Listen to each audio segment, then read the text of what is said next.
ലിവറിന് ദോഷകരമായിട്ടുള്ള 3 ഭക്ഷണം, അതായത് never take this എന്ന് ഡോക്ടർ പറയുന്ന 3 ഭക്ഷണം. 3-ൽ കൂടുതൽ പറയേണ്ടി വരും. എന്തായാലും കേരളത്തിൻ്റെ ഒരു സാഹചര്യത്തിൽ 1, 2, 3 പറയുകയാണെങ്കിൽ നമ്മുടെ പൊറോട്ട ഒരു അല്ലേ, മലബാർ പൊറോട്ട എന്ന് പറയുന്നത് ഒരു ആസ്ഥാന ആഹാരം ആയി മാറിക്കഴിഞ്ഞു. പൊറോട്ടയും ബീഫും കൂടെ ഉണ്ടെങ്കിൽ പിന്നെ നമുക്കത് കൺട്രോൾ ചെയ്യാൻ തന്നെ ബുദ്ധിമുട്ടായ ഒരു സാഹചര്യമായി കഴിഞ്ഞു. ഈ പൊറോട്ട വാസ്തവത്തിൽ ഈ കാർബോഹൈഡ്രേറ്റ് അഥവാ അന്നജമാണല്ലോ അതിനകത്തെ കണ്ടന്റ് എന്ന് പറയുന്നത് അല്ലേ. ഗോതമ്പിൽ തന്നെ നാരുകൾ, ഒരുപാട് ഗുണഫലങ്ങളുള്ള നാര്, ഫൈബറിനെ മാറ്റിയിട്ട് ആണ് ഈ ആട്ട അല്ലെങ്കിൽ അല്ലേ ഉണ്ടാക്കുന്നത്. ഇനിയും ആ ആട്ടയിൽ തന്നെ ഫൈബർ ഇല്ലാത്ത ഗോതമ്പിൽ അല്ലോക്സാൻ എന്ന് പറയുന്ന ഒരു കെമിക്കൽ കൊടുത്ത് ബ്ലീച്ച് ചെയ്യുകയാണ്. അല്ലോക്സാൻ ക്യാൻസർ ഉണ്ടാക്കുന്ന ഒരു പദാർത്ഥമാണ്.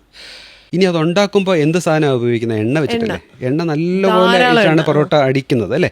അപ്പോൾ ഈ ധാരാളം എണ്ണയും ഈ ഗുണങ്ങളില്ലാത്ത ഫൈബർ ഇല്ലാത്ത കാർബോഹൈഡ്രേറ്റും അതോടൊപ്പം അല്ലോക്സാൻ എന്ന് പറയുന്ന ഒരു കെമിക്കൽ കൂടെ ചേരുമ്പോൾ വാസ്തവത്തിലൊരു ഏറ്റവും ദോഷകരമായ ഒരു ആഹാര സാധനം ഇന്ന് കേരളത്തിൻ്റെ സാഹചര്യത്തിൽ ഏതാണെന്ന് വെച്ചാൽ പൊറോട്ട എന്ന് പറയാൻ പറ്റും.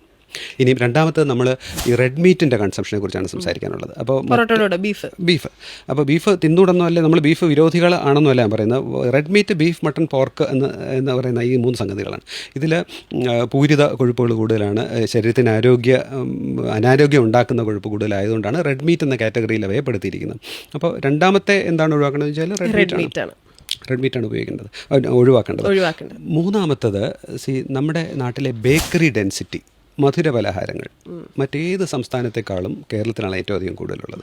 അതെനിക്കൊന്ന് ഇപ്പോൾ ഒരു ചരിത്രപരമായിട്ട് നോക്കുകയാണെങ്കിൽ യൂറോപ്യൻ അധിനിവേശം അല്ലെങ്കിൽ കോണ്ടാക്ട് ഏറ്റവും വന്നിരിക്കുന്ന കേരളത്തിലാണ് അല്ലേ. വെസ്റ്റേൺ കോസ്റ്റിലല്ലേ നമ്മൾ കിടക്കുന്നത്. അപ്പോൾ അതുകൊണ്ട് ഫ്രഞ്ച് മയ്യഴിയിൽ വന്ന് അവിടെ തലശ്ശേരി ബേക്കറി ആരംഭിച്ചു അല്ലേ. ജർമ്മൻ മിഷണറീസ് വന്നിട്ടുണ്ട്, ഇറ്റാലിയൻ മിഷണറീസ് വന്നിട്ടുണ്ട്. അപ്പോൾ നമുക്ക് യൂറോപ്പുമായിട്ടുള്ള ഒരു സമ്പർക്കം കൂടുതലായതുകൊണ്ടായിരിക്കും ബേക്കറി ഡെൻസിറ്റി ഏറ്റവും അധികം കൂടുതൽ. അപ്പോൾ മധുര പലഹാരങ്ങൾ കരളാരോഗ്യത്തിന് നല്ലതല്ല, ഒരു പരിധി വിട്ടുള്ള ഉപയോഗം നല്ലതല്ല. ബിക്കോസ് ഷുഗർ ആണ് ഉള്ളിലേക്ക് ചെല്ലുന്നതെങ്കിലും ശരീരത്തിൻ്റെ മെഷീനറി അതിനെ കൊഴുപ്പായിട്ട് മാറ്റും.